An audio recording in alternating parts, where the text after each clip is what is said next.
can't do it. Okay. We'll do it live. Okay. Do it live! I'll write it and we'll do it live! LegacyMaker, the all sports network, presents a SIRTOBA media production where the struggle is real to be awesome. 5, 4, 3, 2. The wait is over. You're giving it to Dale Earnhardt Jr. because he piggybacked off of his dad's name. The Because only difference was because there was a junior at the end and not a yes, senior. yes, and Okay. because the fact is, Drew. Point with, oh my God! I had Miami Heat winning last night. I was upset too when they lost. This with you because of the fact of what you just feel strongly of. Get your popcorn ready. It's time for the in or out sports debate with your hosts, the sports judge, Jonathan Mathis, and Drew Willingham.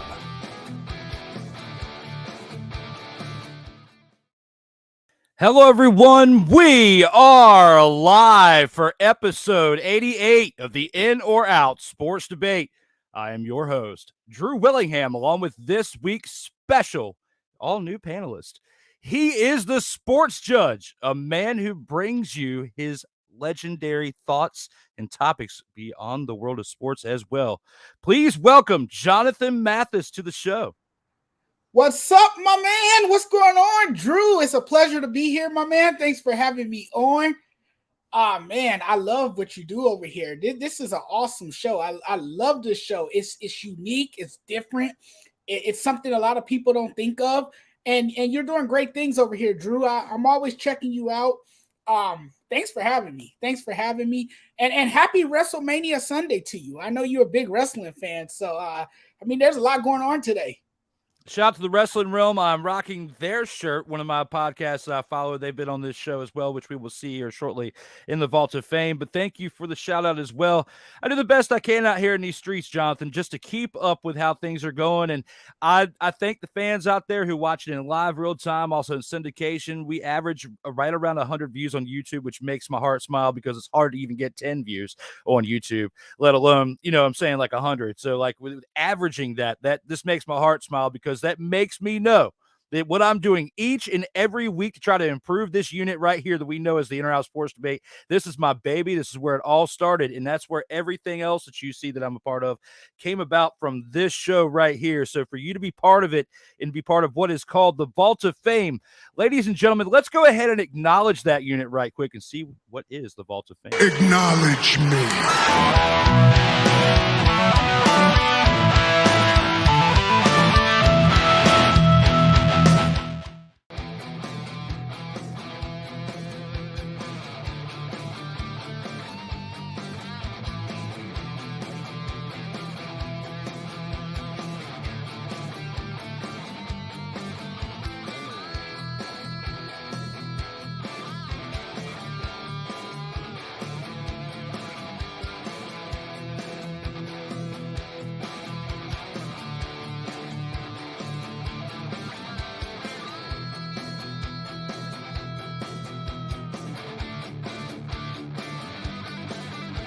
Man, you took me back. This is why this show was so important, and this is why I am personally validating and vouching for this show. If you are anybody in media, sports, professional wrestling, anything, you need to be on In or Out Sports Debate with my man Drew Willingham, because this has got to be one of the most fun things I've ever done in a long time. Ladies and gentlemen, that is the In or Out Sports Debate Vault of Fame, which you can find here on the LegacyMaker Sports Network on Facebook, Twitter, Instagram, YouTube, LinkedIn, the TikTok channel, as well as LegacyMakerSports.com. You can find the In or Out Sports Debate on Facebook, Instagram, TikTok, Twitter, and Twitch, as well as the audio platforms on Apple and Google Podcast, Spotify, Amazon Prime, Anchor.fm, and you can download these units individually on iTunes. SIRTOBA Media, where the struggle is real to be awesome, the video production brand behind this legendary work of art right here, known as the In or Out Sports Debate, is on Facebook, Instagram, Twitter, and the YouTube channel coming soon. It is actually created, but I haven't updated this graphic yet, but it is coming soon because we are SIRTOBA, If you want to check me out individually, Drew Willingham, you can find me on Facebook, Instagram, and Twitter, as well as SIRTOBA.com, and as well as LegacyMakerSports.com. Ladies and gentlemen, we are here for episode 80, Mother, Father, and 8, with Jonathan Mathis in the house, the sports judge, here to discuss topics we have tonight. And you know what, Jonathan, as I've mentioned a couple times throughout the beginning of this show, the sports judge, tell us where you could find yourself in the birth of what is known as a legendary name as the sports judge.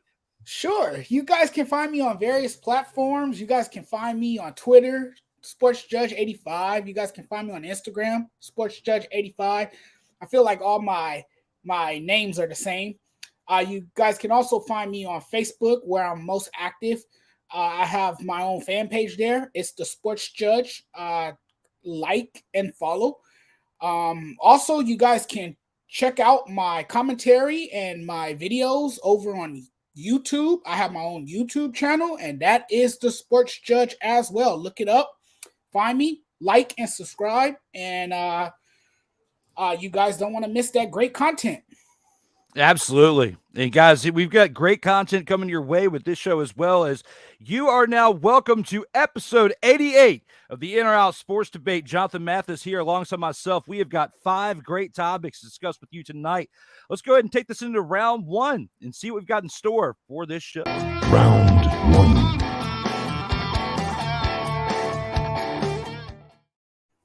Jonathan Mathis, now we have time to discuss the NCAA men's basketball tournament. And with this, UConn will decimate San Diego State by no less than 10 points in the NCAA men's basketball national championship game.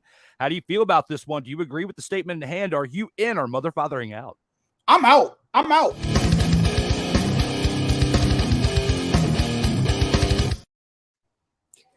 Yes. And here's why I'm out on this. Okay. Look, San Diego State has surprised a lot of people. San Diego State wasn't supposed to make it this far. They are the greatest Cinderella story. I think you can say they're the greatest Cinderella story since the Butler Bulldogs. This team plays great defense. Their coach, Brian Dutcher, puts a great emphasis on defense, and that's why I'm riding with the San Diego State Aztecs. I just feel that their defense will be a little too much for UConn. Now, I know UConn is solid on both ends of the floor. I understand all of that. But the way San Diego State has played, and they're oozing with so much confidence right now, I just don't see UConn beating San Diego State.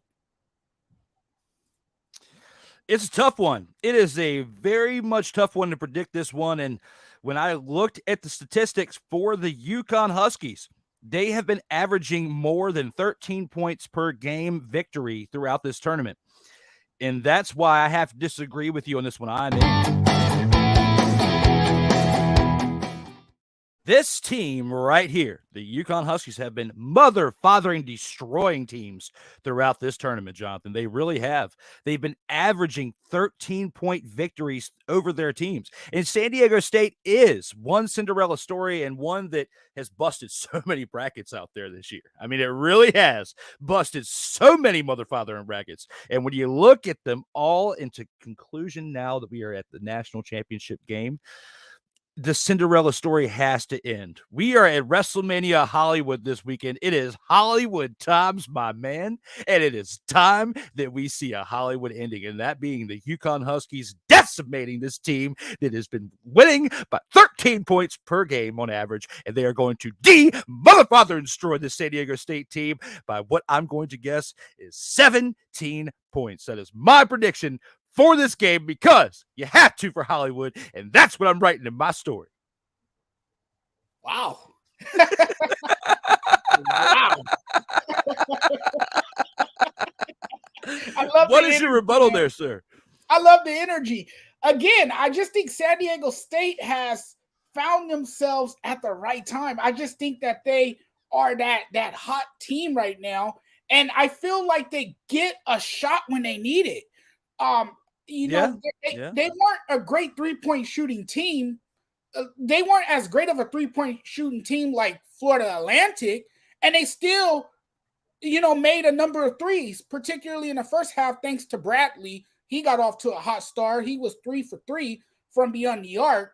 And then in the second half, they wanted to, Brian Dutcher wanted them to attack the paint more and be more aggressive inside the paint. They were still knocking down outside shots. I think if this team puts pressure on the ball and they force some turnovers and they get some steals like they're capable of doing, I think it'll be a tough night for UConn. No, you're absolutely right. When it comes to let's not get it twisted at all. Both of these teams right here have gotten this far based on defense. The reason why UConn has won by as much as they have is because of their defensive play and doing the exact same thing that the San Diego State Aztecs have done. So when you put all that into perspective, it's going to come down to this, Jonathan. It's going to come down to which team does it better. And that's why I feel like with the way that UConn has decimated these teams, is why I got so hyped as I did. They're going to do it just a little bit better, enough to win by 17. It's going to hurt in those last 2 quarters. They're going to do well in the first half, but in the second half, well, no, is college basketball is 1 half, and then the other is not 4 quarters like NBA. So the first half, they're going to do just fine. It's going to be close. They're going to probably be up by 4 at halftime is what I'm going to guess for UConn. It's going to be a close one. UConn's going to decimate throughout, and they're going to be leading by an average of 4 points throughout. And in the second half, they're going to take off, win by 17. I could be wrong.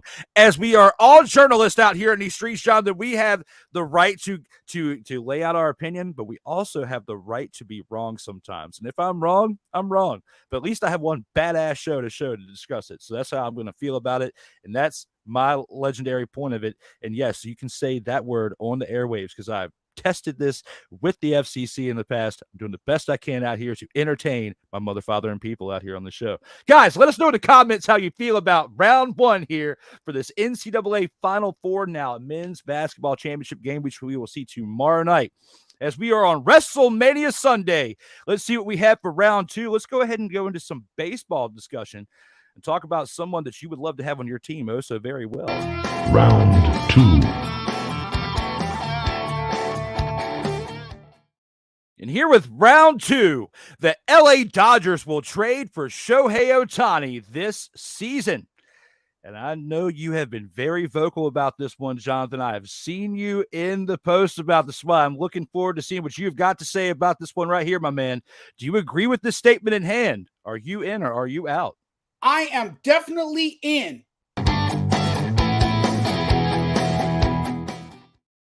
I'm definitely in 100%. Look, who wouldn't want to go after Shohei Ohtani? Who wouldn't aggressively pursue Shohei Ohtani? Look, to me, he is the world's greatest player. You might have heard me say that. He's the world's greatest baseball player right now.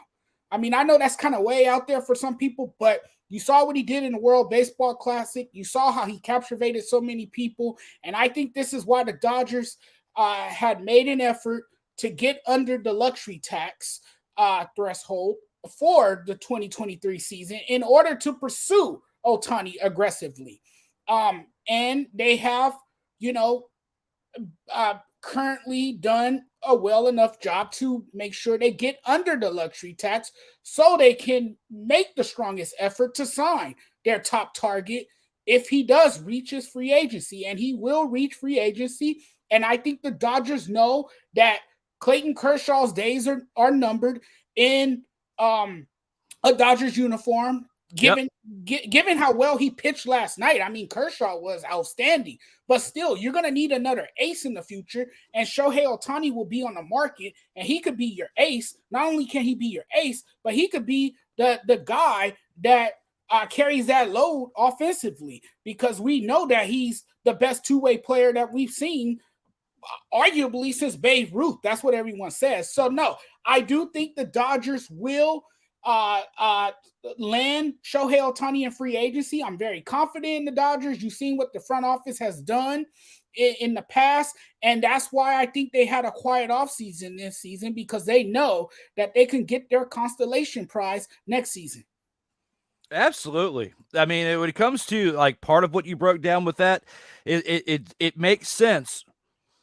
However, when it comes to the particular team that we have to discuss about, I have to disagree with this. I'm actually out on this one.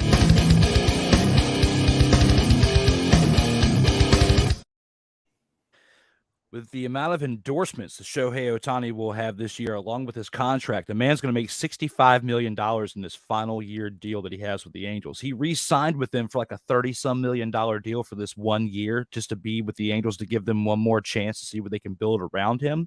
But as you were, what I was agreeing with within your statement of him being a two-way player, he's a generational talent. We haven't seen anything like this as far as a two-way player that has been this great of a player since Babe Ruth 100 years ago. Literally 100 years ago was the last time we saw anybody doing anything around this time frame doing it.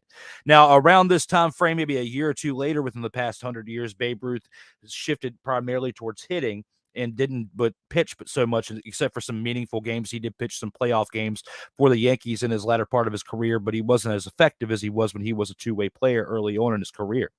Now, Shohei is going to have to make the decision at some point, I feel like, whether he wants to be a hitter or a pitcher. He's dominant in both. I mean, he is a phenomenal talent when he plays solely as an outfielder or as a DH and bats. He's phenomenal as a hitter. But he is also better than the majority of the league when it comes to pitching. And he is an all-time great, it seems like, if he keeps the pace up as a pitcher as well.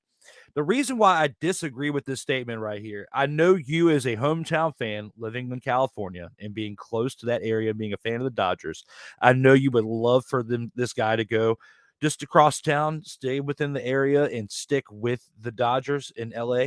However, I feel like the team that has the most assets to give up for Shohei Ohtani will be the New York Yankees. I feel like the one team that brings in all the stars, whether it's through a trade. Shohei could be traded anywhere within this year, and the Angels get something back because they have to know after the end of this year he is gone. So they're going to try to get something in return for him. I don't know if the Dodgers can offer enough to bring in enough pieces to get rid of Shohei, because they want to take Shohei is going to be traded somewhere to a team that feels like with him being offloaded to them, he's going to have a good chance of sending them to the World Series and getting a championship this year. And the Dodgers would definitely improve their roster with Shohei Ohtani, but they would have to give up so much, and they have great talent within their roster. They'd have to give up so much because the Angels know what they're working with. And even if they don't get anything in return, they still work the system and keep him for the rest of the year, and Shohei tests free agency next year. Will he go to the Dodgers next year is a big question in free agency. But as far as trade this season within this topic, I have to go out because I don't feel like the Dodgers have enough capital to trade for Shohei Ohtani in comparison to what the Yankees have in their farm system, as to where other teams, maybe the Atlanta Braves or another team within the NL East, like the Mets, or, hell, other teams like the Marlins. There's so many other teams out there that have enough capital that can trade for Shohei and do it within a blinket of an eye to send so many prospects and so many picks. I don't feel like the Dodgers have enough, because the Dodgers have already made enough decisions throughout the past 5-6 years to build that one World Series they had, and to also try to be competitive throughout. They've been active throughout the trades. I just don't feel like they have enough capital to give up for Shohei Ohtani. Bias aside, the Dodgers are known to make moves during the season. Yeah. They're known for trading for big name players or rental players, and we've seen this in the past. I mean, that is who the Dodgers are. That's been their history, right? Is to trade for an already made player who can benefit them the rest of the way, and who can make a tremendous impact on their team moving forward, particularly in October. Right. It wouldn't surprise me to see them go into their farm system. I think they kind of want to stay away from really going into their farm system, but you got to remember too, the Dodgers farm system is deep. Yes. And they've made some bold moves before, so it wouldn't surprise me if they do. But again, you don't want to keep tearing down your farm system, because that's your future, and then you're basically mortgaging your future, giving up a lot of young talent just to get better now, so you can hope to win now. And the Dodgers have done that more than enough times, and where has it gotten them? They would fall short each year in the playoffs. So yeah, I mean, do they do that? Anything is possible when Shohei Ohtani is on the market. When it comes to Shohei Ohtani, I said Shohei Ohtani. What? This person is not going to the Dodgers. I'm sorry, Jonathan. He is not going. What? I say he's not going. What? He is not mother, father, and going. What? And anybody else who Hey, if he don't go this summer, I can assure you that he will probably go after next season. Hell to the no, to the no, no, no, no. Hell no, no, to the no, no. Oh, that's classic right there. Oh, that's beautiful. Bro, I got so much in the arsenal. We have just begun. We've gone through 2 rounds here in the show, guys, of this legendary number 88 of the Inner-Out Sports Debate. Let me know how you feel in the comments. We'll get to them after round 3 and acknowledge the comments. But before that, we have some breaking mother-fathering news.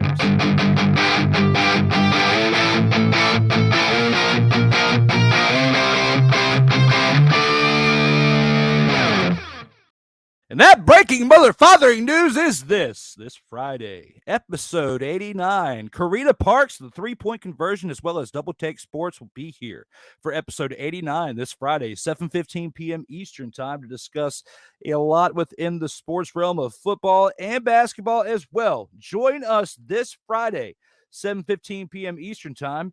And with that, guys, we're going to go ahead and take a quick commercial break.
This episode of the In or Out Sports Debate is brought to you by Peanut Butter and Jealous. When you're feeling a little blue based on what others are doing around you, spread a little peanut butter and jealous on your sandwich to make yourself feel whole again. That's right, you guys. As you're watching episode 88 of the Inner Out Sports Debate, you can be sharing some peanut butter and jealous with a friend, like in the top right-hand corner. You can eat it by yourself in the bottom right-hand corner. I can attest to this along with Jonathan Mathis. If you do not agree with what we're doing here, do you feel upset or feeling blue, you can grab yourself a little bit of peanut butter and jealous from the bottom right-hand corner of your shelf in your cabinet. Spread it on your sandwich pretty thick and thin. Put it on that sandwich. Share it with a friend, top right-hand corner. Have it by yourself in the bottom right-hand corner. Whatever you got to do to get yourself through this moment, do it. Peanut butter and jealous if you're feeling sad or blue.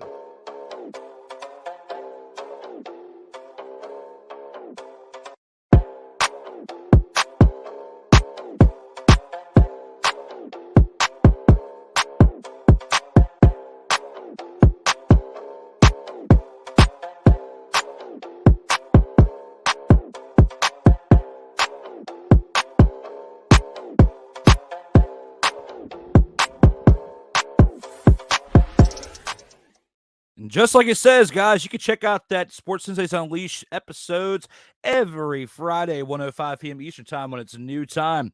And the first 15 episodes are available on Snowman Multimedia. We are back for episode 88. The legendary sports judge Jonathan Mathis is back after the first 2 rounds. He has survived. He is still here, locked and loaded, ready to go, as we have 3 more rounds to cover. Let's go ahead and take them into a round 3, and then we'll go ahead and acknowledge the comments from the fans after that. Round 3. And here with round 3, another team that the sports judge is very familiar with. The LA Lakers will qualify for the NBA playoffs. How do you feel about this one, sports judge? Do you agree with this one right here? Are you in or are you out on this one?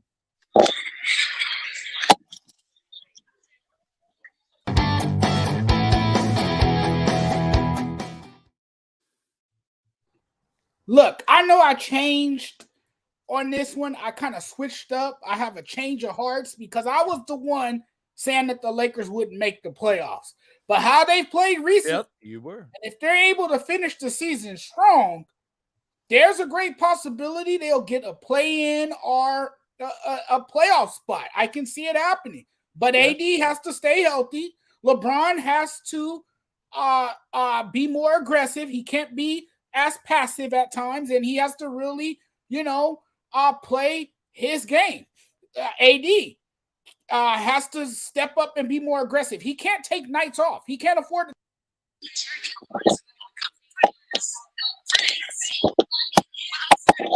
Yeah. I think we lost your mic there, Jonathan. Can you hear me? I think we lost your mic there for a second. Now I got you. No, I don't. Actually, you are off again.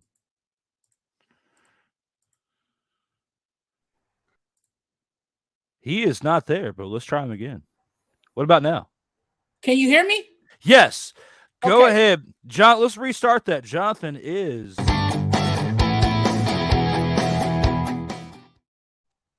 that was weird. I know. You're back now. You're good. You're good, my man. You're good. So what I was saying is that if AD stays healthy, the Lakers have a great shot. If AD can, play at a consistent level and doesn't get hurt, because that's the key word is health. And if LeBron can play his game, they have a great chance. They have a legitimate shot. You have Austin Reeves. He's been playing well off the bench. I like what they're getting from the supporting cast. But the Lakers are going to have to finish the season strong. They absolutely are going to have to finish the season strong. And this topic alone right here, for the first time in this show, I actually agree with my man Jonathan. They are going to qualify for the NBA playoffs. Snowman, I know you're watching. Calm the father down, okay? Because, of course, we throw shade on LeBron James because he is not the king. Michael Jordan is still the king, okay? LeBron is a great player, but he is not the king. He is not the greatest of all time. And there's only so much you can do as a 38-year-old wannabe king to bring this team to the playoffs. Now, you are going to bring this team to the playoffs because of what you have around you with Anthony Davis. Pat Bev has helped out as well throughout the season. You've had other contributions. Austin Reeves has been one of the most mother-fathering great pickups in all of NBA history. Look at what that kid can do. And you look at his tape from when he played in college. He did not seem like he was going to be this great of a talent. Is he a generational talent? It's too early for me to say that. But for what Austin Reeves has done for this team, Sports Judge, I see you in the background with your head slumped over. You know exactly what I am talking about right now. You know it. Austin Reeves has been a tipping point for why the Lakers are in this situation right now. When you look at this situation right now, they are 39-38. They are finally one game over 500. They got the victory over the Timberwolves in the previous outing 2 nights ago on the 31st. LeBron James shows up with 18 points, 10 rebounds for a double-double. Austin Reeves shows out with 15 points, 6 rebounds, 2 assists. I'm telling you, man, this kid is something special. It is not all a bust. And I've called him LaBust for 20 years, ever since he was on the ESPN cover and he was coming out of high school. And yes, I am what they call a LeBron hater. Yes, I am a LeBron hater. I am sorry, but some people get in your face and do this. I don't motherfathering do that. I'm just telling you right here that I just do not like LeBron. And some people just... You can't handle the truth! Absolutely. And I know we're going off the rails right here, but if Chris Dietz were right here right now, Chris Dietz would say this. Come after me! I'm a man! I'm 40! And I know some people out there right now are doing that.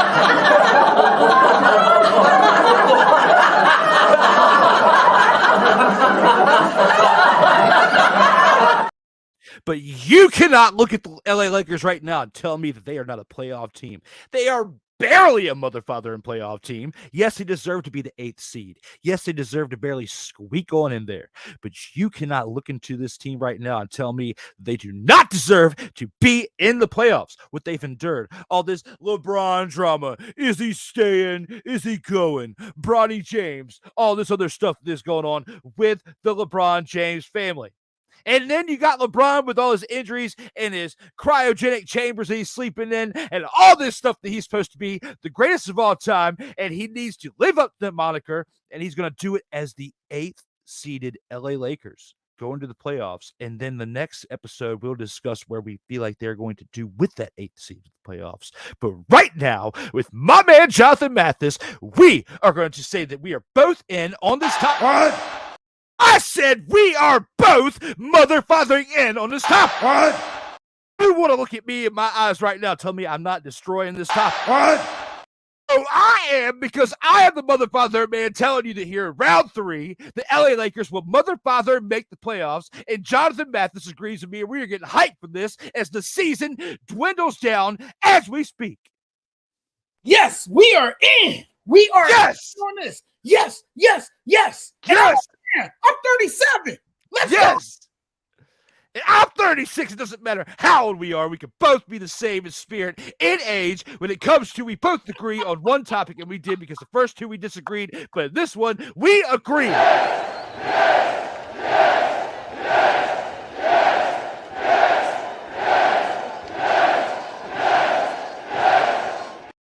The fans are loving it in the comments. Jonathan, we have to get to that point. We've gone through 3 great rounds so far. We agree with this one, but we have to take it into the medial mayhem to see what our fans think of so far in the midway point of our show.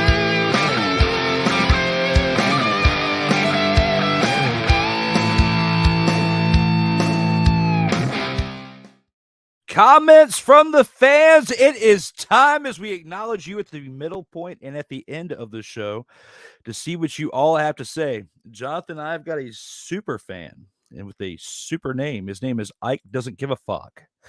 And his comment right here is, let's go. Ike, thank you for showing up, my man, with the coolest name in the earth. Ike Doesn't Give a Fuck. Thank you for being here, my man.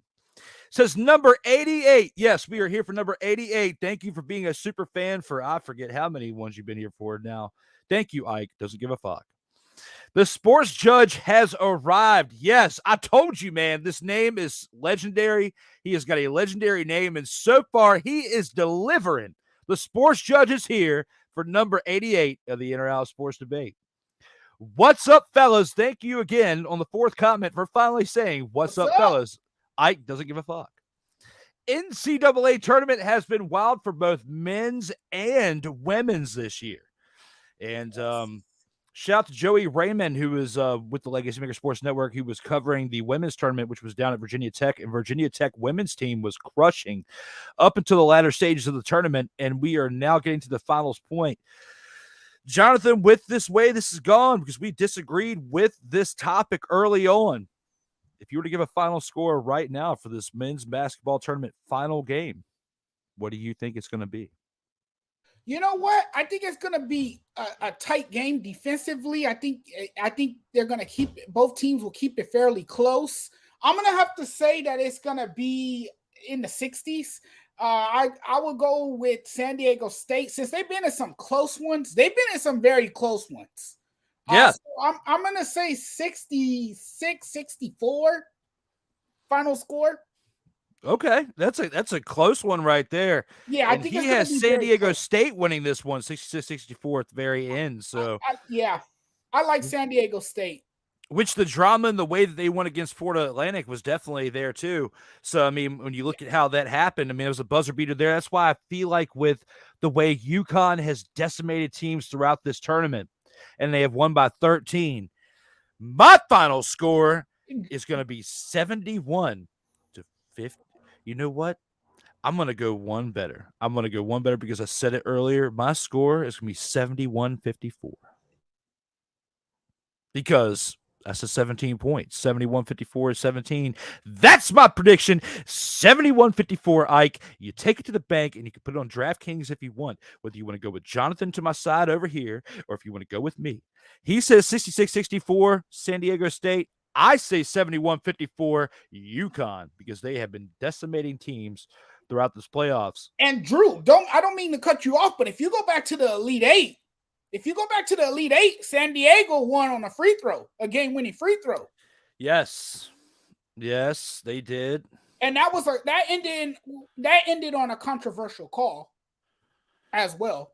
But you got to look at the great defensive play by both teams, okay? Because we acknowledged that both teams have been getting to where they're at based on defensive play. All right. But you have to put the equation of averaging 13 points per game in victories for the UConn Huskies. And I feel like their defensive play, I could be wrong, and they could win by less than 10 points. But I feel like based on the dominance of what they've done throughout this tournament, an average of 13, and you're going against the underdog, at some point we have to see some type of Hollywood ending. And I have to go with the 17-point decimate. That's just my take on it. Let's go to a guy that we know well as well that we discussed earlier. What's Up America says Rob Johnson. Rob Johnson is in the house from Face, Mother, Father, and Book. My man of the LegacyMaker Sports Network is here. Says, what's up, America? He is a 15-time Vault of Fame inductee, which the sports judge is halfway through the show to getting inducted for the first time. UConn will win. My man, Rob Johnson, is agreeing with me, saying that UConn will mother-fathering win. And when you put all that into perspective, what do you feel about that? Do you feel that this is this way? That's terrible. Do I feel UConn will win?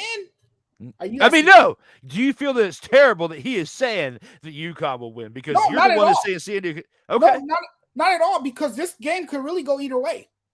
Okay. I feel like both of these teams will get their shots, and both of these teams can play defense really well. So I think this game can go either way. It could come down to the final possession, honestly. I think the important thing to look at, my man, is what's up, Rob, dog? Rob Johnson says the following words. I agree with Drew Willingham because he agrees with me for round one. And Rob agrees with me for round one. I am hype, and we are going to stay with the fact that UConn will win, even though my man Jonathan Mathis says otherwise. We'll see. Jonathan could be right, and we will revisit this tomorrow as I will blast this video, and we will get to that point. But right now, at 7:13 p.m. Eastern Time, 4:13 p.m. Pacific Time, his time in California, I'm going to tell you, as we are on the eve of WrestleMania in 47 minutes, that I am going with UConn. And now Rob Johnson says this. Rey Mysterio, a niece from San Diego. Okay. All right. Well, thank you for saying that, Rob Johnson. Shohei Ohtani goes to the Phillies. And they go back to the World Series. Hell to the no. To the no, no, no, no. Hell no, to the no. Ike, we are completely off the rails as I feel like I just got tackled in the movie The Waterboy.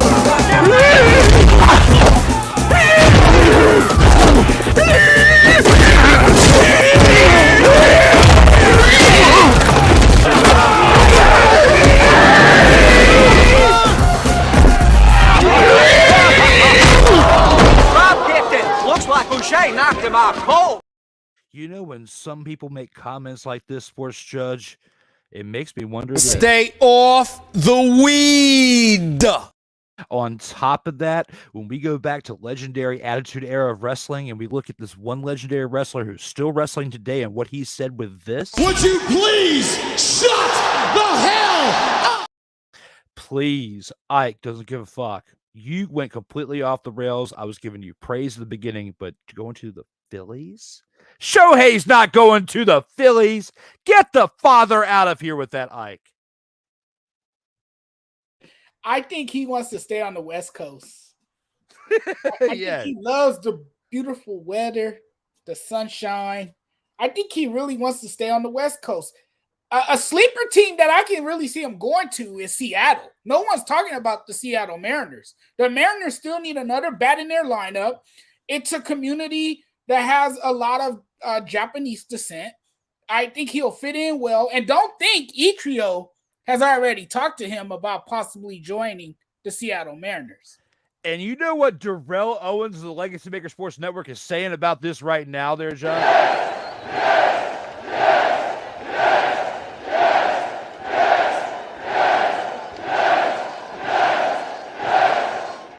Darrell is a legendary fan of the Seattle Mariners and would love for this to take place if he went to the Seattle Mariners. And you could be onto something there. I just feel like the Yankees have more capital and could get him in the offseason with the contract rather than no matter what happens this season with the trade. I just don't feel like the Dodgers have the amount of capital to get rid of for Ohtani to make it worthwhile to maybe for a 4 to 5 month rental. Okay, so we'll see how this season pans out. Guys, let us know in the comments how you feel about that. But let's go forward with the following comments. The Mets will sign Kershaw to a 15-year, $600 million deal because it's the Mets. Rob Johnson. Oh, wow. No. That's someone smoking weed right there. Stay off the weed. I had to because Jonathan Mathis said so. But when it comes to the comments, Rob, that's a huge stake. But I will say this. Rob has said some stuff during certain points of a year that we have all thought to be outlandish. But then you fast forward 6 to 10 months, and it actually comes to fruition. Wow. Maybe not spot on, but close. So before we jump the gun, let's give it a calendar year. Let's come back to this in April of next year. And if this happens, then we can judge. We can sports judge it then. But right now, we have to give my man we have to give him credit. We have to give Rob credit on this one because I'm telling you, I've sat back for 4.5, almost 5 years of the Legacy Maker Sports Network, and people have said, and Rob himself has said, people will say that I'm saying some outlandish motherfather and stuff. And when you look at what Rob says, at the moment, it does seem outlandish. But then you fast forward a calendar year, and what seems outlandish in the moment a year before was actually fruition a year later. It can actually happen. A 15-year, $600 million deal. That's going to be tough to see because of what age Kershaw is at this current moment. Kershaw's like what? Kershaw's our age? Kershaw's in his mid-30s? Yeah, he was sign him like to Jamie Moyer age 50? You think he's going to pitch to mid to late 40s into 50? He's like 35, 34, somewhere around there. I think if he does end up somewhere, and if it's not in a Dodger uniform, it would be weird to see him not finish his career as a Dodger, by the way. But if he doesn't finish his career, the one place I can see him ending up is with the Texas Rangers. He's from Texas. They can sign him to the minimum. They can sign him to a 1 or 2 year deal, and I think he'll finish his career out there if push came to shove. Absolutely. I mean, we can see how that pans out. Guys, we got some more comments in there. We're going to save them for the very end of the show, is we've got 2 more rounds to cover now at the 45-minute mark. Let's go ahead and see what we got in store for round 4 in this very special edition, episode 88 for the By the Numbers segment. Round 4. And here for round 4, Marvin Harrison is the greatest athlete to ever wear the number 88 in all of sports history. We've grown up watching football, other sports as well. When it comes to the number 88, Jonathan, of all sports, football, no matter what sport it is, who do you feel is the greatest athlete to wear 88? Are you in with Harrison or are you out? You can count me in on this one.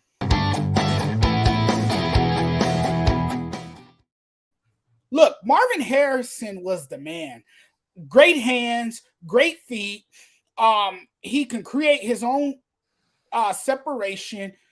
He was the one wide receiver that can create his own plays, really. Just an amazing all-around talent.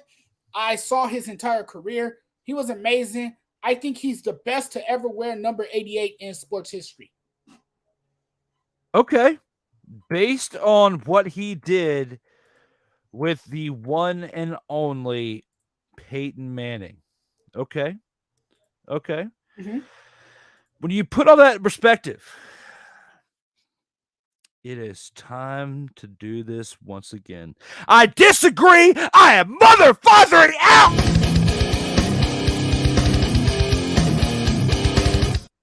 Wow, you sound like Adam Sandler there. I did. You were spot on with that, and I love you StreamYard to make where I can hear Jonathan, and we can also have him in the show as I'm going to give my take, and we can also hear him if he needs to give his 2 cents as well. But when it comes to the greatest were 88, Marvin Harrison did some great mother-fathering things. Okay, he really did, Jonathan, and you give a great take on that. But he had Peyton Manning. Peyton Manning shifted that offense around. He was like Madden, the game itself on the field in live action while they were playing NFL games. He had the tool to every single play and every single audible in his mind, telling the team. They just needed to know what the father he was talking about, and he actually did it. Now, what will happen on the field between what Marvin Harrison did as a Super Bowl champion back in the mid-2000s. He was a 3-time first-team All-Pro between 1999, 2002, and 2006, thanks to the one and only Peyton Manning. But when you put all that in perspective, and you think about who was the greatest to ever wear the number 88, I have to go with the legendary Alan Page. The man who played for the Minnesota Vikings from 1967 to 1978. The man who played for the Chicago Bears from 1978 to 1981. He was an NFL champion in 1969 for the Minnesota Vikings. He was the MVP. Was Marvin Harrison an MVP? No, he was not.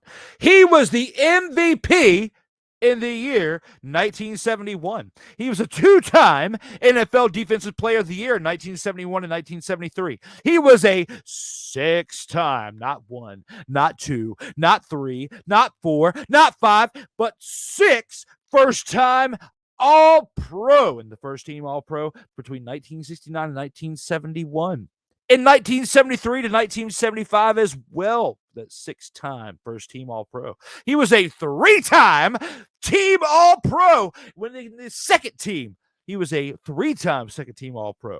In 1968, in 1972, in 1976. Sorry I got hyped, but I had to because this one has to top Marvin Harrison.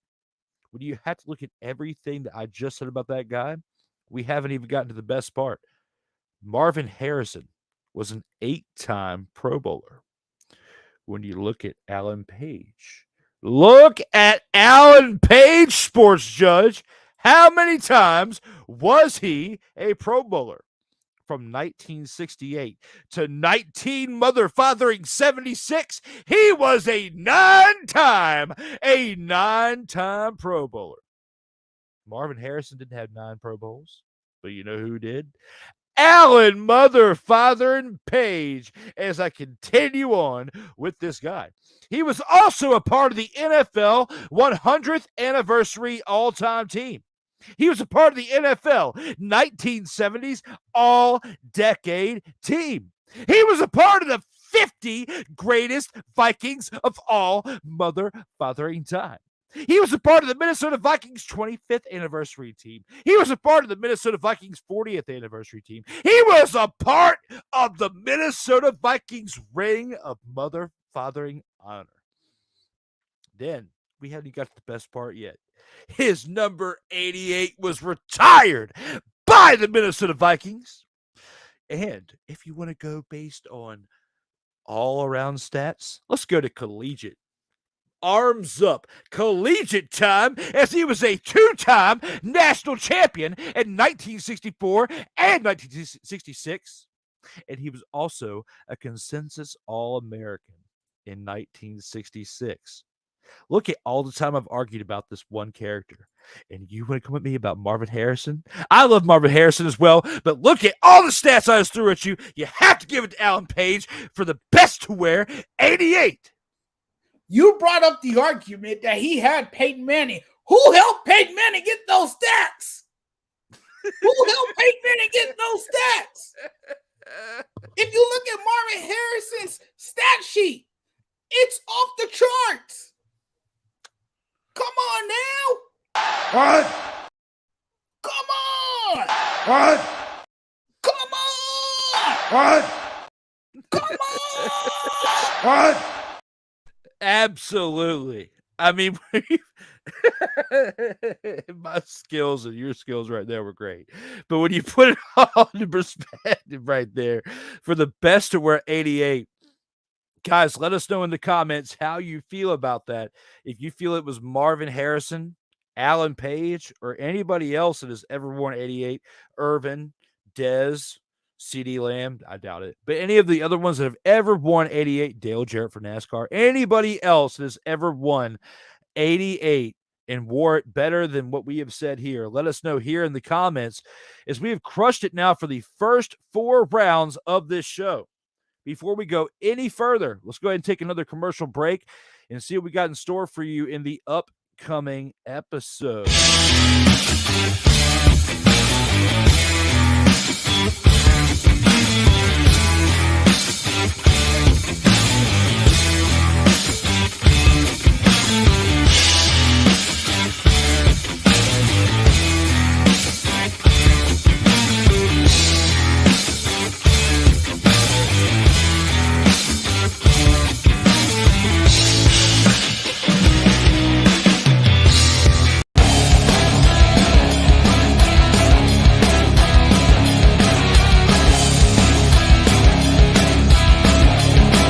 This episode of the In or Out Sports Debate is brought to you by Peanut Butter and Jealous.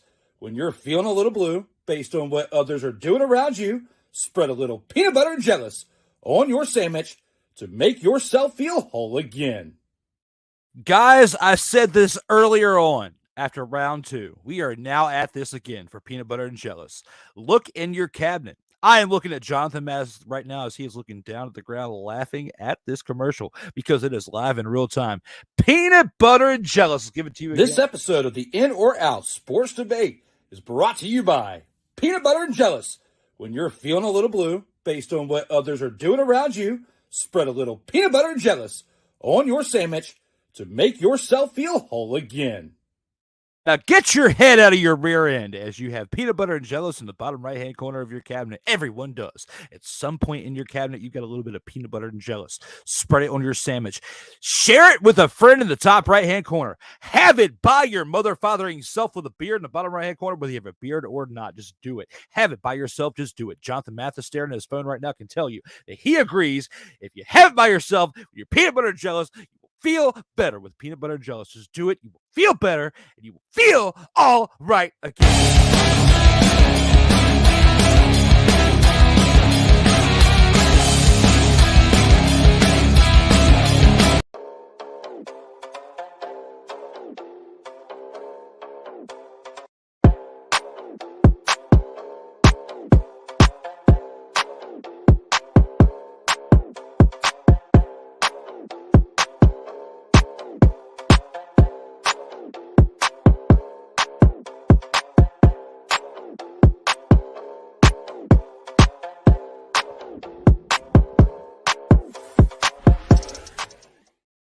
There you go, ladies and gentlemen. The Sports Senses Unleashed will be here on Fridays, 1:05 p.m. Eastern Time.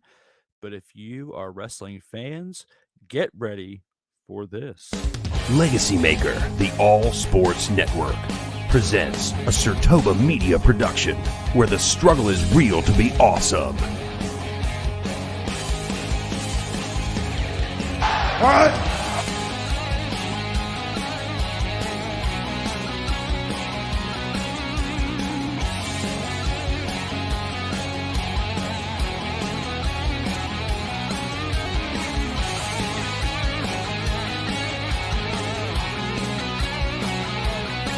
I'm better than you. And you know it.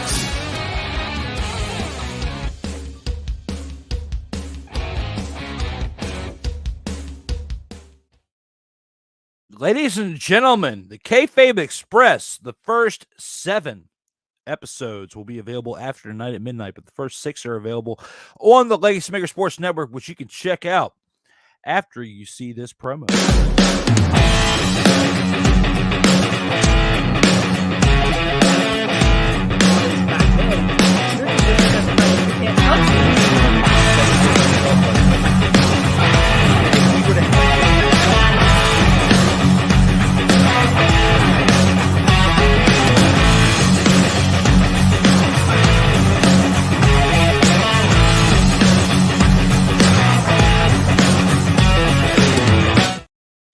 Ladies and gentlemen, we are back for episode 88 of the In or Out Sports Debate, The Sports Judge. Jonathan Mathis is back with me, Drew Willingham, for this very special episode 88 edition. We've gone through 4 rounds. We've got a very special final round left to go as it is WrestleMania Sunday, 30 minutes from the minute of this moment till we kick off night 2 of WrestleMania. Let's see what we got in store for the final round, Jonathan. Final round. For the final round, Cody Rhodes will defeat Roman Reigns at WrestleMania 39. How do you feel about this one, my man? Do you agree with this one at hand? Are you in or are you out on this one? I'm in.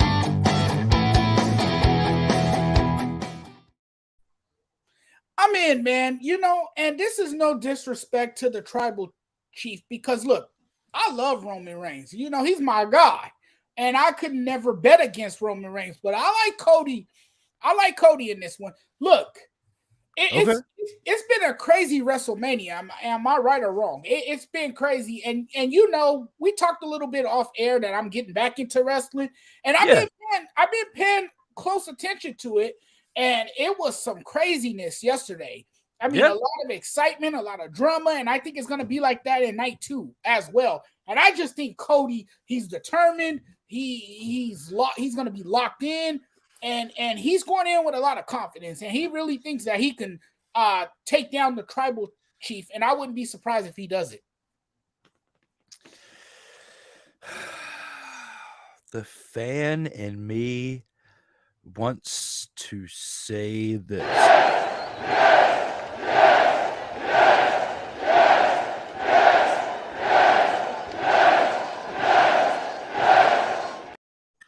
But and this is tough. This is one of the tougher rounds I've had in a long time there, Jonathan. This is really one of the toughest ones I've had. On the journalistic point of view, for the realistic point of view of this, I have to go out.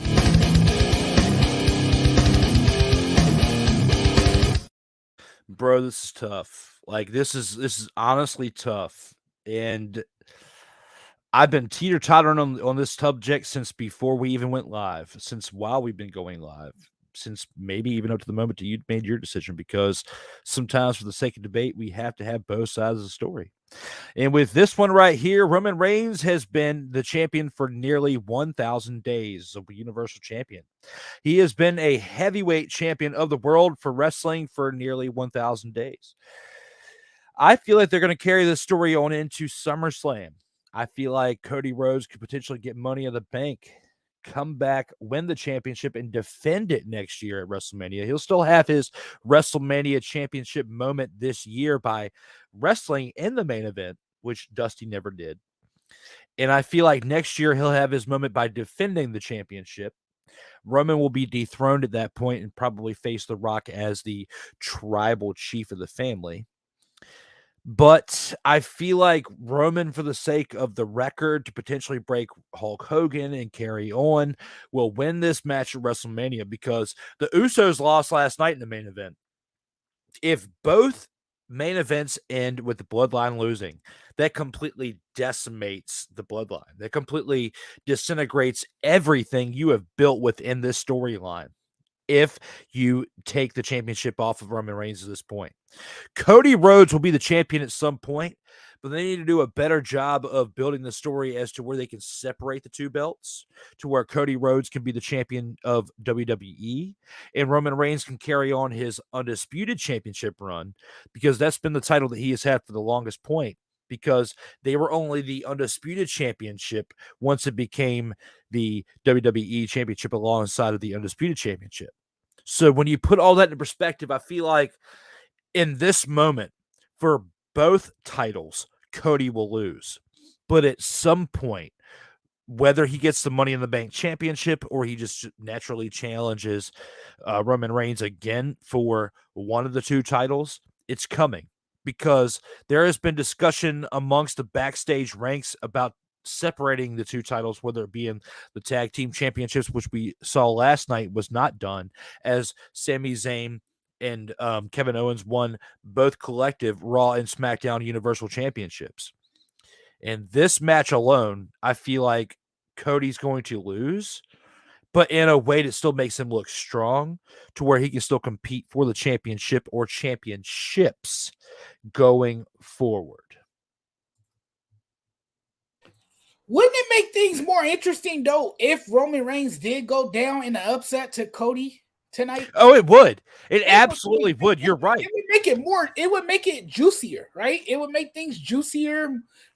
It would make things more eventful and more watchful. Maybe more enjoyable. I would think, and it would be. I think it would be something different for wrestling. Hey, look at it this way. I don't know. I have a hard time seeing Roman Reigns. He's been at the top for so long. I have a hard time seeing him defend his title this time around because he's been on top for so long. He has 3 years strong now that this man has been going as a universal or collective champion. I just feel like they can still build upon that tribal chief storyline and do it by separating the two titles. If Cody loses this match here at the final round of this show, as we say, as the main event of WrestleMania tonight, if Cody loses, they can still build on that if they do it the right way. So as a fan of myself who has watched wrestling, as I shout out to the Wrestling Realm at the very end of this show, as I shout out to them, they know the main event story very well. And if you have both bloodline contributors between the two main events losing 2 nights in a row, that basically disintegrates that whole storyline. I feel like Roman Reigns has to win this, and Cody still gets a championship, one of the two, within the next couple months, but they will do it the right way. They kind of threw this together once Cody came back from injury because he didn't get cleared to wrestle until right before Royal Rumble. And when he did, he came in at the very last spot at Royal Rumble number 30. So when you look at the entrant number that he came in at 30, and with what he did, very last minute, had to happen based on what the story of him coming back last year. There's so much tied to this that they're not going to completely kill the story, but I feel like you have Roman Reigns win because you want to have him as an over 1,000 plus day champion when you discuss him in the history of time going forward. So, guys, let us know here in the comments how you feel about this one right here with the final round of Cody Rhodes will defeat Roman Reigns at WrestleMania. Do you agree with the sports judge? Do you agree with me? Let us know here in the comments how you feel about that. We've gone through the first five rounds of this show, 1 through 4, and the final round. We've got one more thing to acknowledge before we get to the latter part, and that is the Vault of Fame. Acknowledge me.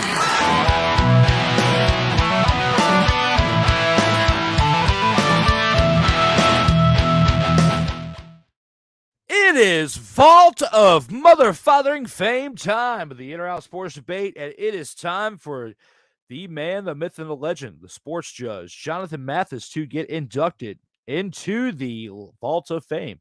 Jonathan Mathis is now locked in the vault with the other aforementioned contestants at the beginning of this show. Jonathan Mathis, as part of episode 88, is now locked in the vault. Again, up next on the In-Or-Out Sports Debate, you can check out episode 89. Karita Parks will be here this Friday, 7:15 p.m. Eastern Time, April 7th. Karita Parks, the three-point conversion, as well as Double Take Sports, will be here for the In-Or-Out Sports Debate, episode 89. LegacyMaker Sports Network, where you can find this show as well on Facebook, Twitter, Instagram, YouTube, LinkedIn, and TikTok, as well as the latest in sports at LegacyMakerSportsNetwork.com.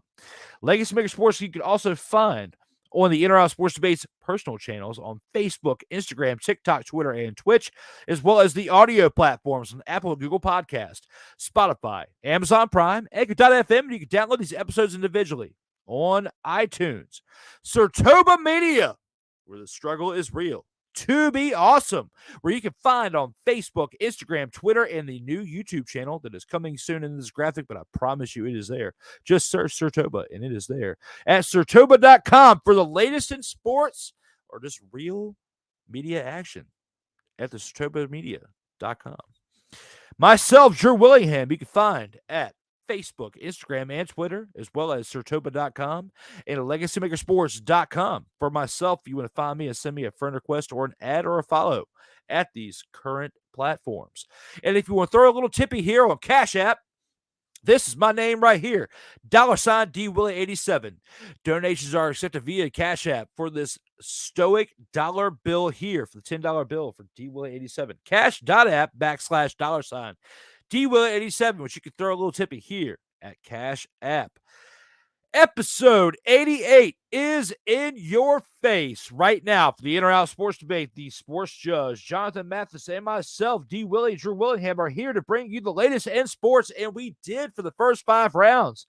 We have one more thing left in stake, which is the final word. But before we do that, we got to acknowledge the comments from the fans there, Jonathan. We have to do it. I can see you. I can hear you. It is time for the Mayhem culmination.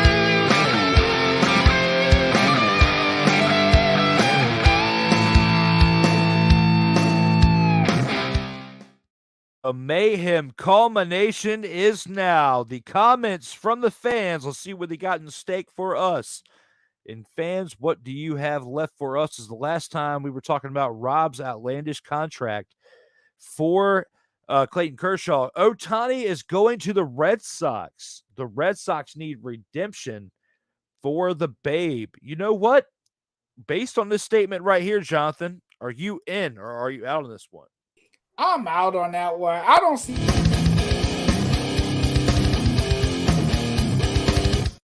I'm out on that one. I don't see him going to Boston. I don't see him playing. I don't think that's a market he wants to be in. I think look, Boston, I get it. It's a big sports market. It's a place where, you know, you have a chance to win. It's a city where sports teams have had rich histories. I understand, you know, Yep. and I know about the Red Sox redemption and Babe Ruth and all of that, but I'm telling you, this guy wants to stay on the West Coast. I just don't see him leaving the West Coast anytime soon. Okay. I have to disagree with that as well.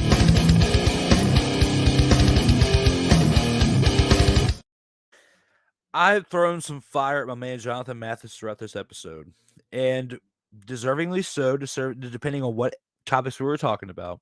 We have agreed on certain topics as well, so let's not get it twisted. But in this one, whether you say he's going to the Dodgers, or you say he's going to the Marlins, or you say he's going to the Yankees, it's still different than the Red Sox. Rob Johnson, you are completely in left field based on what we were talking about. And with that being said, you may say that. Come after me. I'm a man. I'm 40. But we have to disagree. We both do not think that he is going to the Red Sox. And with that being said, we have to go to our next comment, which is from you. Morgan Freeman said that Babe Ruth was great. Morgan was 30 at the time. Okay, we'll see how that fares in the legend of time. And when it comes to comments, Rob Johnson says this. I'll be back.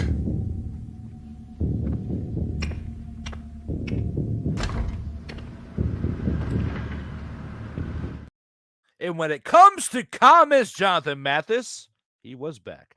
Look out for the Texas Rangers, he says.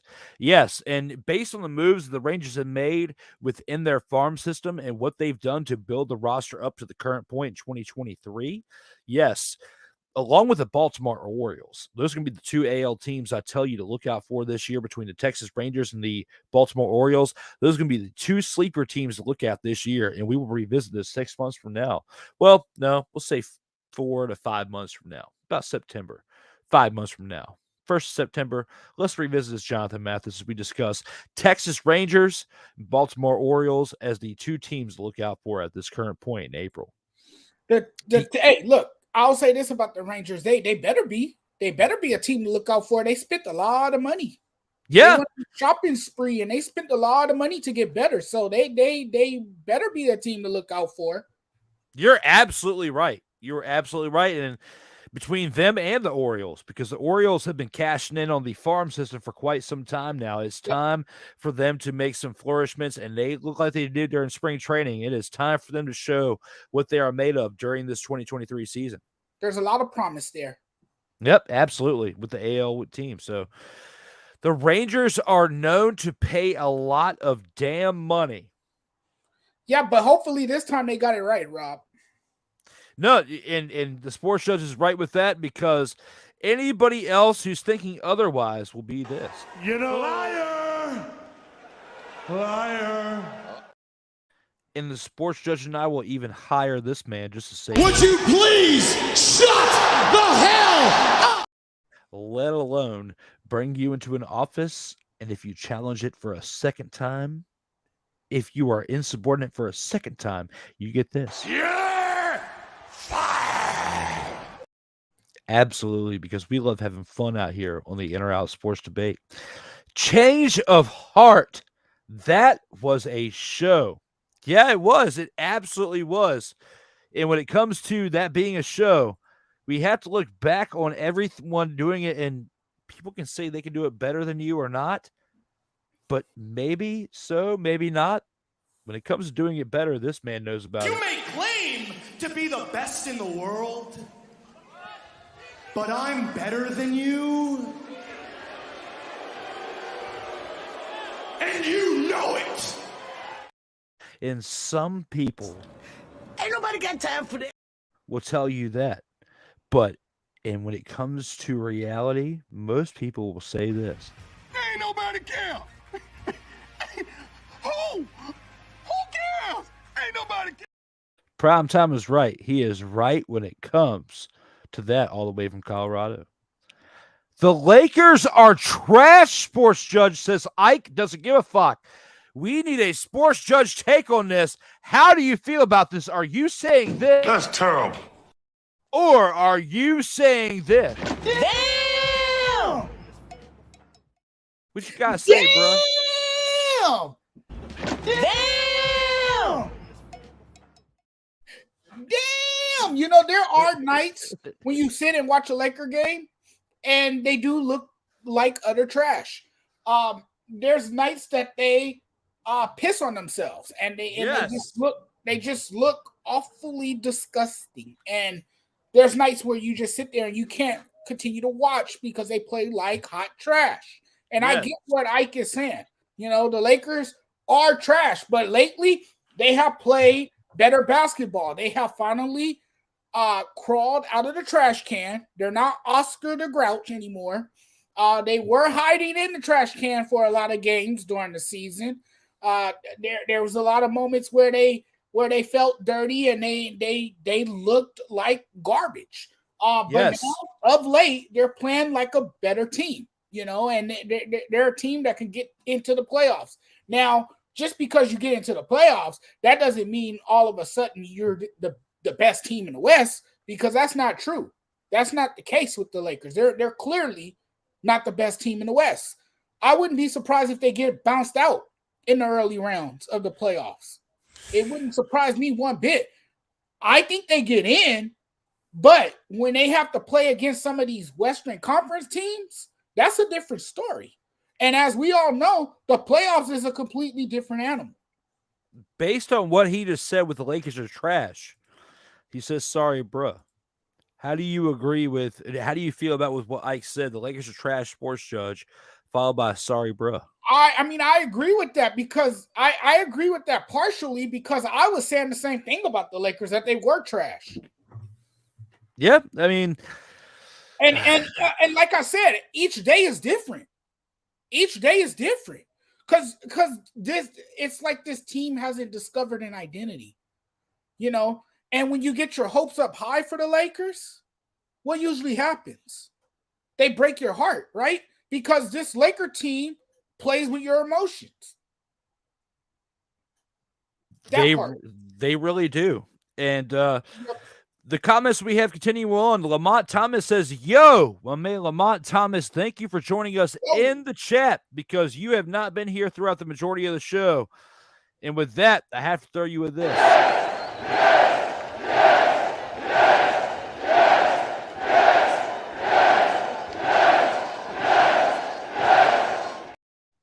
Lamont Thomas is here, as he says, UConn by 15. I said 17. Sports Judge, you've got two people here in your face. I said 17. Lamont Thomas has 15. You said 2 for San Diego State. I'm at the still buzzer sticking beater. with San Diego State in the nail biter. Okay. And he says that.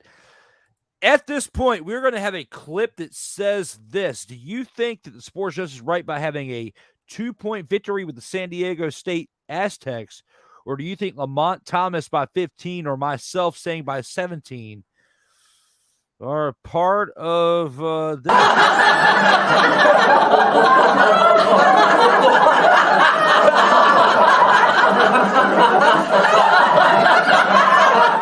Let us know in the motherfucking comments.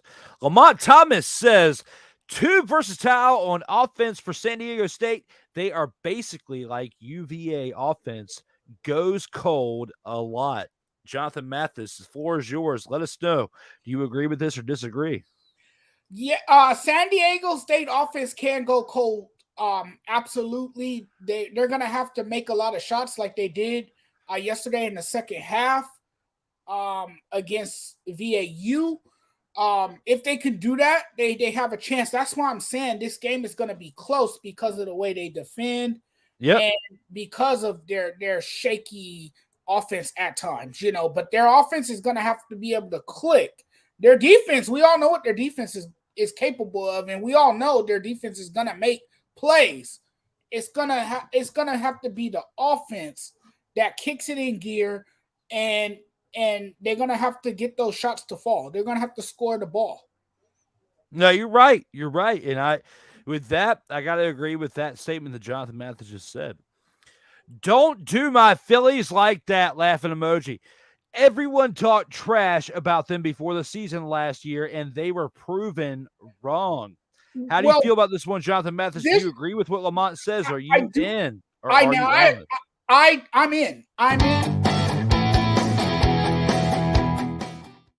I agree with Lamont. Here's why I agree. Because this Phillies team was an underdog team last season. No one expected them to even get to the World Series. This year, they've added more pieces to their team. You got Trey Turner. You got Trey Turner. He's a track runner. We all know how dangerous he is around the bases and how aggressive he is on the bases. He was a Dodger. As you know, I'm a Dodger fan. I watch a lot of Dodger baseball, and I can tell you the Phillies are getting one hell of a shortstop. Now, there's times that he can, struggle to make a defensive play here or there, but the bat never fails you. He's a big bat in that lineup. I like him at the top of the order. I just think he's a special player. The smoothest slides in baseball, by the way, as well. And then, of course, you still got Bryce Harper. Bryce Harper had a breakout season in October last season, as we all saw. You still got Kyle Schwarber, who can hit bombs. And I mean, it's just an all-around better team. You got a great front office that knows how to build a roster there as well. So no, don't disrespect the Phillies. The Phillies are definitely a team that can make a lot of noise. They should be better than they were a year ago. And now the expectations are soaring high for them. So there is much more expected from this team. And I wouldn't be surprised if they make a deep run in October. You think that Shohei Ohtani is going to go to Mother, Father, and Philly? So I don't think. Oh, is that what the question was? No, I don't think he's going to go to the Phillies. No, because we were not really necessarily talking trash about the Phillies, but when it comes to acquiring Shohei Ohtani, of course we were. Yeah, no, I now that I don't see happening. Like I said, I'm going to repeat myself here. I'm going to say Shohei Ohtani stays on the West Coast. Okay, and we'll see how that pans out. But Lamont Thomas, no, we are not really trying to talk trash on the Phillies. But when it comes to acquiring Shohei Ohtani, no, we both.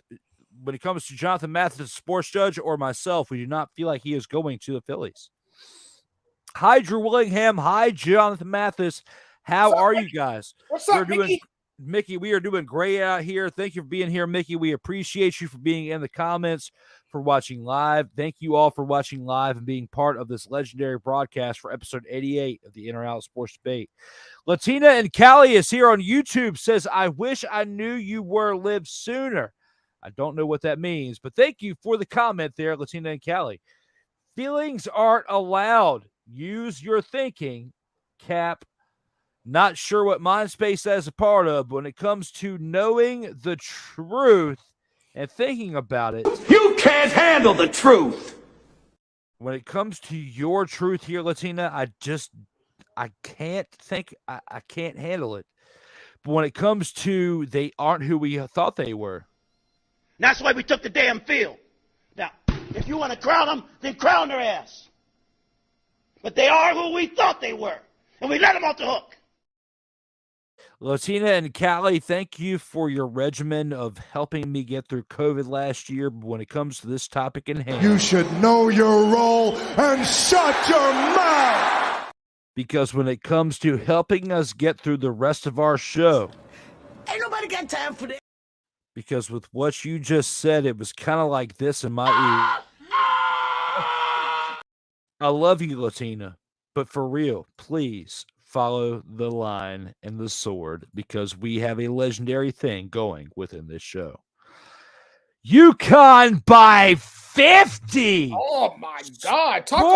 Judge. Talk about obliteration. Talk about obliteration. Oh my God! Oh my! You should know your role and shut your mouth. UConn would be staring into the eyes of San Diego State and saying this. You may claim to be the best in the world, but I'm better than you. And you know it. And there is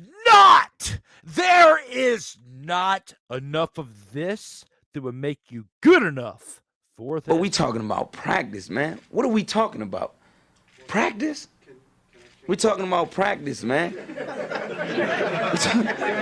We're talking about practice. We're talking about practice. We ain't talking about the game. We're talking about practice, man.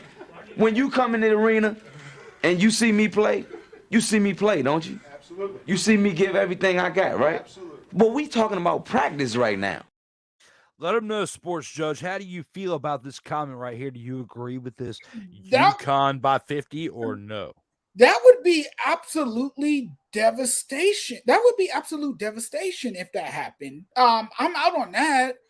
I don't see them beating them if they beat them, it's going to be close. I don't see this game ending up as a blowout. I just don't see that happening. UConn by 50, man, that's going out on the limb. I mean, that's obliteration of a. If it gets to that point, I don't think I'm gonna continue watching. I don't want to see a blowout. I want to see a entertaining game. I want to see a wild finish. I want to see a breathtaking ending to a game. I want to see the final shot being made at the buzzer. That's what I want to see. I don't want to see no 50-point blowout. UConn by 50. What? I said UConn by 50. What? UConn by 50. What? Sammy's getting pissed. Say what again? Say what again? UConn by 50. What? UConn by 50. What? UConn by 50. What? I'm telling you, man, he's getting so upset. Say what again? Say what again? UConn by 50. What? UConn by 50. What? UConn by mother-fathering 50. What? UConn by 50. What? He's getting so upset. Say what again? Say what again?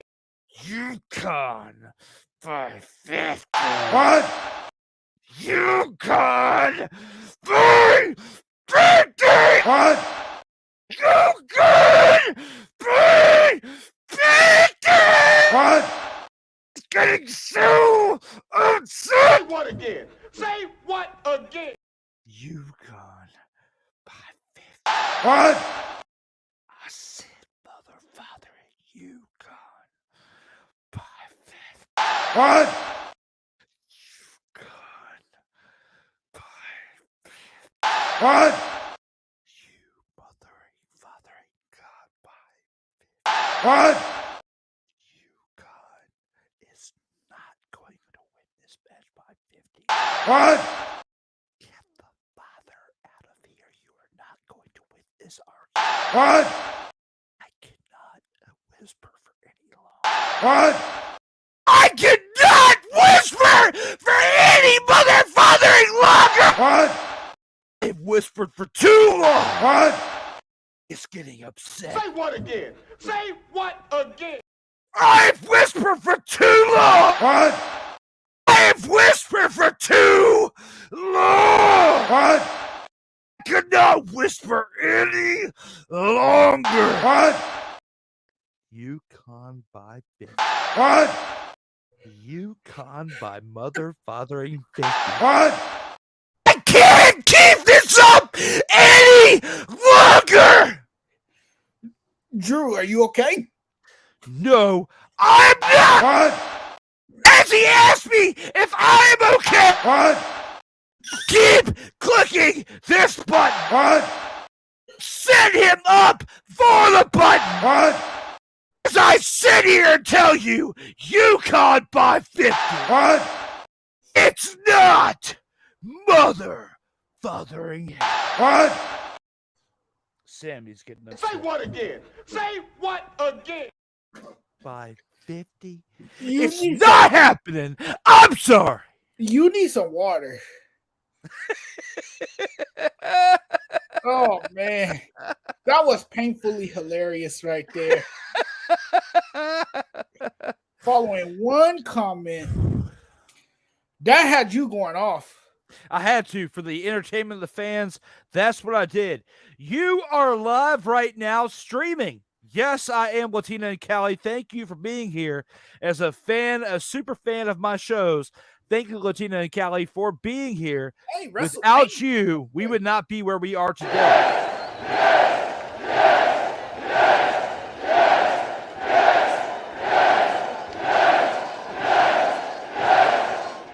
And for the last comment of the show, mother fathering hilarious, because that's what I strive for.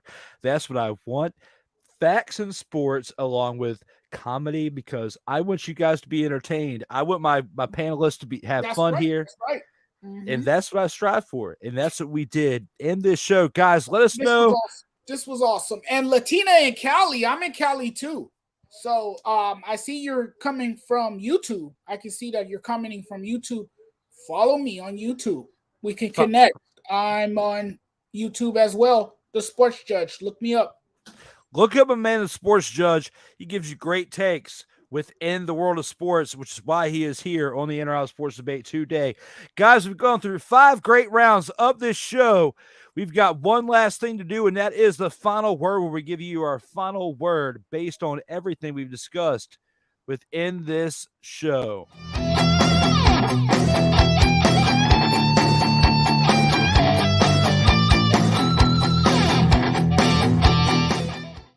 And of everything we discussed in this show, Jonathan Mathis, whether it's all 5 rounds, the topics we discussed, or just anything in sports in general, what do you have on your mind for the final word of the show? Man, what I have on my mind is WrestleMania. Yes. That's what I have on my mind. Let's go. My man. So fired up. I am so ready for day 2 because, like I said earlier today, if Saturday was exciting, then what will Sunday bring? Yes. Because it was so good yesterday. I mean, it was very entertaining and fun to watch, and I cannot wait to watch.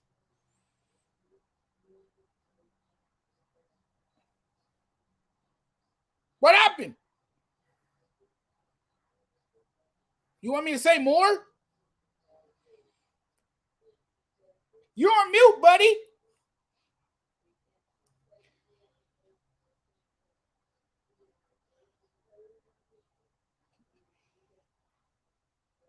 Drew, you're on mute. I'm not on mute anymore. Take that out of here. I don't know what's going on, but you can hear me now, Sports Judge. Can you hear me? I hear you loud and clear. He hears me loud and clear because I just heard him say something. So when it comes to that, when it comes to the final word of this show, first of all, before I go into my final word, shout out to the Sports Judge, Jonathan Mathis, for taking time to be here for this evening's very special episode 88. We've gone into 90 minutes of this show so far. The Jonathan Mathis has done nothing but deliver on each and every round, has been absolutely fantastic throughout these rounds, and has lived up to the Sports Judge moniker of his name. Thank you very much for being here for episode 88. That's one. Number two, we have had some great action and March Madness, men's and women's this weekend. We've had some great action in the XFL this weekend. We have had some great action in WrestleMania this weekend. And we are going to see more as WrestleMania has just kicked off 6 minutes ago, and I'm looking forward to getting to the viewing action of that. We have absolutely crushed it on this mother-fathering show, episode 88, and I couldn't have done it by myself. I had to do it with the counterpart, and the best counterpart that I could pick for episode 88 was the Sports Judge, Jonathan Mathis, for this episode 88 edition on this Sunday edition. 6:35 p.m. Eastern start time, 3:35 p.m. Eastern Pacific time. No, Eastern. It was Pacific time. You know what I was saying, but I'm still telling you. When it comes to the man, the myth, and the legend, follow the Sports Judge, Jonathan Mathis, on the interwebs. He knows what he's talking about. Even though some people will say he's a homer for the LA Lakers, he is actually factual. He is not an actual bronze sexual, what some people would call, and drink the actual juice of a bronze sexual to say, because LeBron's on my team, they're going to win. No, he is an actual, factual LA Lakers reporter. Give him his Cheerios where it's due. I do. I'm Drew Willingham of the LegacyMaker Sports Network, and I give him his flowers because he calls it down the middle, whether he likes it or not. He'll tell you the Lakers are not going to the playoffs. I'll tell you they are going to the playoffs because that's how I see it as a journalist. That's how he sees it as a journalist. He calls down the middle. I call it down the middle. We have two different middles. That's just how it goes out here in the world of sports. Jonathan Mathis is a great man, the Sports Judge. And if you say otherwise, you will have to come through me, the man, the myth, and the legend of the In or Out Sports Debate. I am Drew Willingham with my final word, and that's what I got to say. Thanks for having me, Drew. It was a pleasure, man. I look forward to doing this again. And I just want to say that I've been on a number of these shows, and I've had a blast. I truly had a fun time chatting with you and debating sports topics with you. We got to do this again, my friend. This is one of the best shows I've ever appeared on. And again, thank you for having me. It's truly an honor. I'm humbled and great stuff, my man. Keep up the great work. Keep pushing out great content. You're doing a fabulous job. Thank you, brother. That's my absolute goal with each and every episode, is to appeal to the masses that way and to make sure that it is as fun as possible for my special guest panelists each and every week. Guys, we have only one thing left to do, and that is look at one badass outro for my man, Jonathan Mathis, to my side. My finger's going to the side, but there it is. Jonathan Mathis, to my side. I am the legend, Drew Willingham. Everybody stay safe out there in these streets.